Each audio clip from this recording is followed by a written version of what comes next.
첫사랑이 새엄마가 된 날. 인연이라는 건 참 기묘합니다. 마치 실타래처럼 얽히고 설켜서 우리가 예상하지 못한 순간에 다시 우리 앞에 나타나죠. 제게도 그런 인연이 있었습니다. 다시는 만날 수 없을 거라 믿었던 첫사랑이 어느 날 아버지의 새 아내, 나의 새엄마가 되어 나타났으니까요. 제 어린 시절은 공포 그 자체였습니다.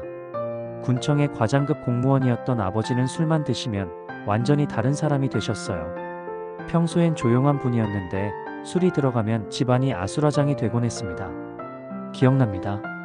6살 때였어요. 어머니가 부엌에서 설거지를 하고 계셨는데 갑자기 아버지가 술 냄새를 풍기며 들어오셨어요. 그리고는 이유도 없이 어머니에게 소리를 지르기 시작하셨죠.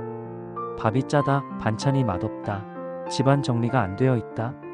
별것 아닌 이유로 어머니를 때리셨어요. 저는 방구석에 숨어서 벌벌 떨며 지켜볼 수밖에 없었습니다. 어머니는 늘 제게 말씀하셨어요. 괜찮다. 아빠가 원래 그런 게 아니야. 그냥 힘드셔서 그런 거야. 하지만 저는 알고 있었습니다. 괜찮지 않다는 거요. 학교에서 돌아올 때마다 집 대문 앞에서 멈춰 서곤 했습니다. 혹시 또 아버지가 술을 드시고 계신 건 아닌지. 조용한 집이 때로는 더 무서웠어요. 폭풍 전의 고요함이었거든요. 12살 때는 저도 아버지의 주먹을 맞기 시작했습니다. 남자는 강해져야 한다며 사소한 실수에도 주먹이 날아왔어요. 숙제를 못했을 때, 성적이 떨어졌을 때, 심지어 TV를 보고 있다는 이유만으로도. 그런 지옥 같은 일상 속에서도 제게 작은 빛이 되어준 분이 있었습니다. 고등학교 2학년 때 새로 부임해 오신 음악 선생님이셨어요. 박은경 선생님. 26살의 젊은 분이셨죠. 서울음대를 나오셔서 우리 같은 시골 학교로 발령받아 오셨대요. 아이들은 수군거렸어요. 왜 저런 예쁜 선생님이 여기에 왔을까? 하고 말이에요. 처음 음악실에서 배웠을 때의 그 순간을 지금도 생생히 기억합니다. 가을 오후에 따스한 햇살이 창문 너머로 스며들어와 선생님의 긴 머리카락을 금색으로 물들이고 있었어요. 마치 천사가 내려온 것 같았습니다. 햇살이 스며든 음악실 창가에 앉아서 피아노를 치고 계셨어요. 슈베르트의 즉흥곡이었던 것 같아요. 낡은 업라이트 피아노에서 나오는 소리는 그리 좋지 않았지만 선생님의 손끝에서 흘러나오는 선율은 마법 같았습니다. 선생님은 늘 환하게 웃으셨어요. 아이들이 음칠하며 놀려도 악기를 제대로 다루지 못해도 절대 화를 내지 않으셨죠. 음악에는 정답이 없어. 마음에서 우러나는 게 가장 아름다운 거야 라고 말씀하시곤 했어요. 저는 그 수업 시간만을 기다리며 살았습니다. 일주일에 2번 50분씩 있는 음악 수업이 제 유일한 행복이었어요. 선생님이 제 이름을 부르실 때마다 가슴이 두근거렸고 가끔 제 어깨에 손을 올리며 잘했어 하고 말씀하실 때면 세상 모든 아픔이 사라지는 것 같았습니다. 어느 가을날이었어요. 전날 밤 아버지에게 심하게 맞은 탓에 팔에 시퍼런 멍이 들어 있었습니다. 긴팔 셔츠로 가렸지만 체육 시간에 들켜버렸죠. 수업이 끝나고 음악실을 나가려는데 선생님이 저를 부르셨어요. 잠깐, 너 팔 좀 보자. 그때 제 마음은 세상이 무너지는 것 같았습니다. 선생님은 제 팔을 조심스럽게 걷어올리며 멍든 자국을 보셨어요. 그리고는 아무 말씀도 하지 않으셨습니다. 다만 눈가에 눈물이 맺히는 걸 저는 보았어요. 힘들지? 선생님의 목소리는 떨리고 있었습니다. 하지만 넌 잘못한 게 없어. 절대로. 그 순간 저는 처음으로 제가 맞을 이유가 없다는 걸 깨달았습니다. 누군가 제게 잘못이 없다고 말해준 건 처음이었어요. 선생님은 피아노 앞으로 가서 조용한 멜로디를 연주하기 시작하셨어요. 드뷔시의 달빛이었습니다. 힘들 땐 음악을 들어. 음악은 상처받은 마음을 어루만져주는 거야. 그리고 언젠가는 내가 이 아픔을 이겨낼 수 있을 거야. 그날부터 음악실은 제 피난처가 되었습니다. 점심시간이면 혼자 음악실로 가서 선생님이 놓아두신 클래식 CD를 들으며 시간을 보냈어요. 선생님도 가끔 함께 계시면서 음악에 대한 이야기를 들려주셨죠. 시간이 흐르면서 저는 깨달았습니다.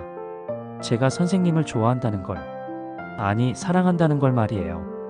17살의 풋내기가 무슨 사랑을 알겠냐고 하실지 모르지만 그때의 제 마음은 진실했습니다.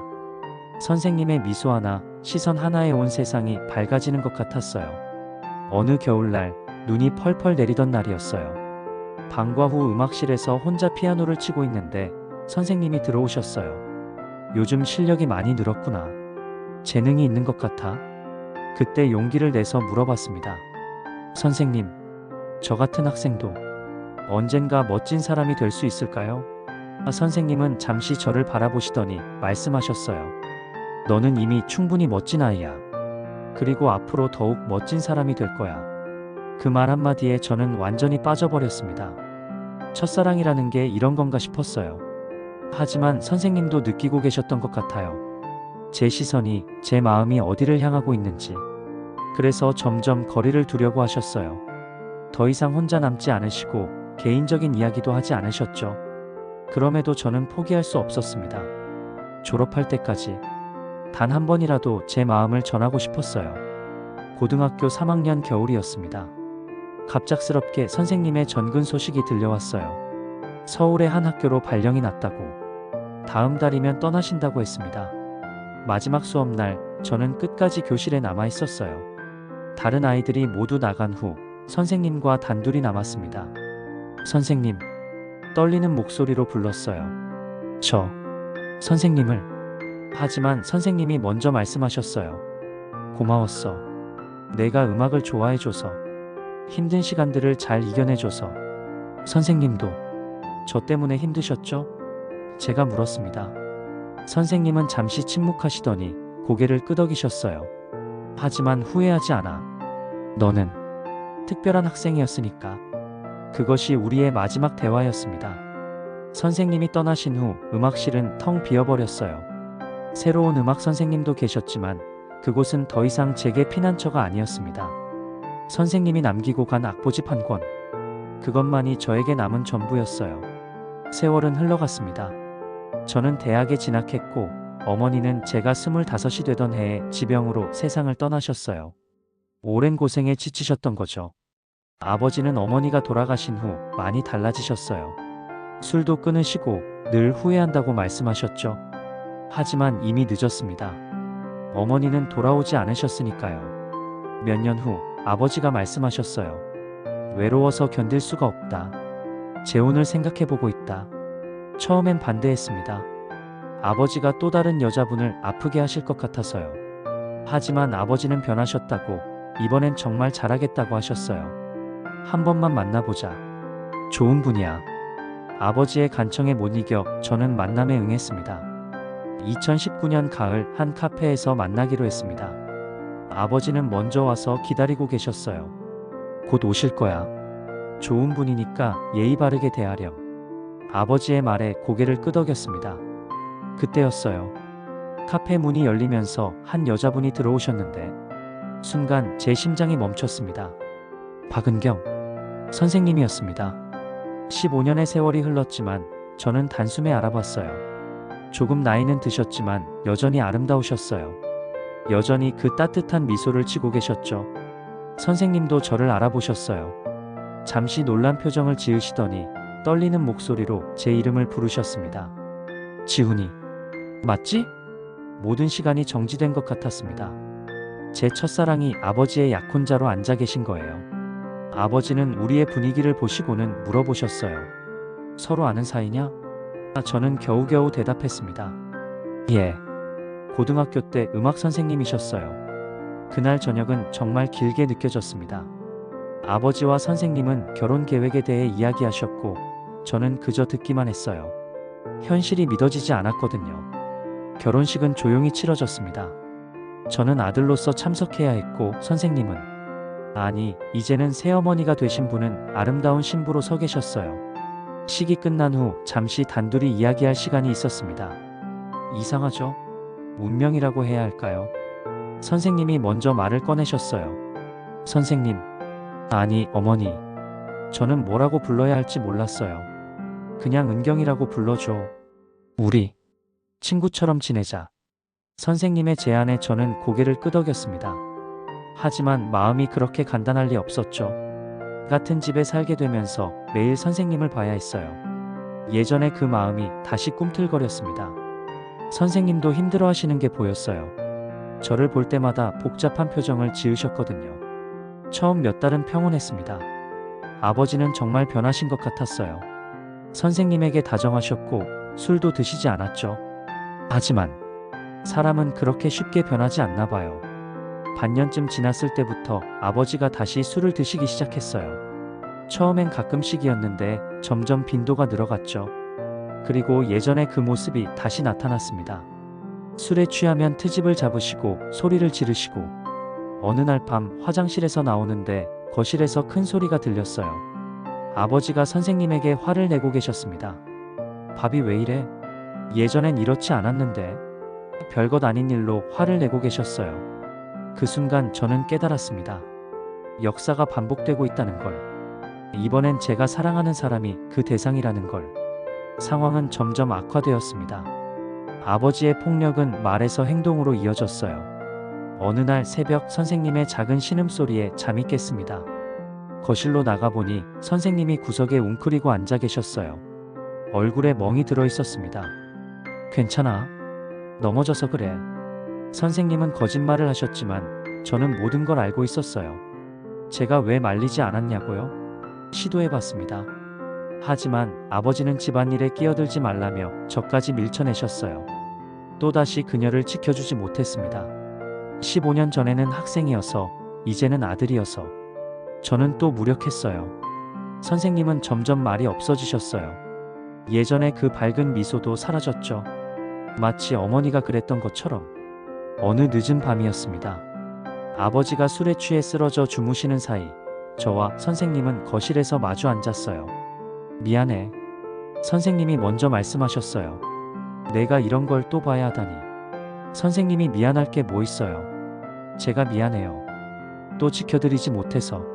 선생님은 눈물을 흘리며 말씀하셨어요. 그때 내가 떠나지 않았다면, 우리가 다른 선택을 했다면 지금과는 다른 삶을 살고 있을까? 저는 대답할 수 없었습니다. 그저 눈물만 흘렸어요. 너는 여전히 내 첫 번째 학생이야. 내가 가장 아꼈던. 선생님이 제 손을 잡으셨어요. 하지만 우리는 이제 정말 끝내야 해. 이 감정도 이 고통도. 그것이 우리의 마지막 진솔한 대화였습니다. 그 마지막 밤, 저는 잠들기 전에 선생님 방 앞을 지나가게 되었어요.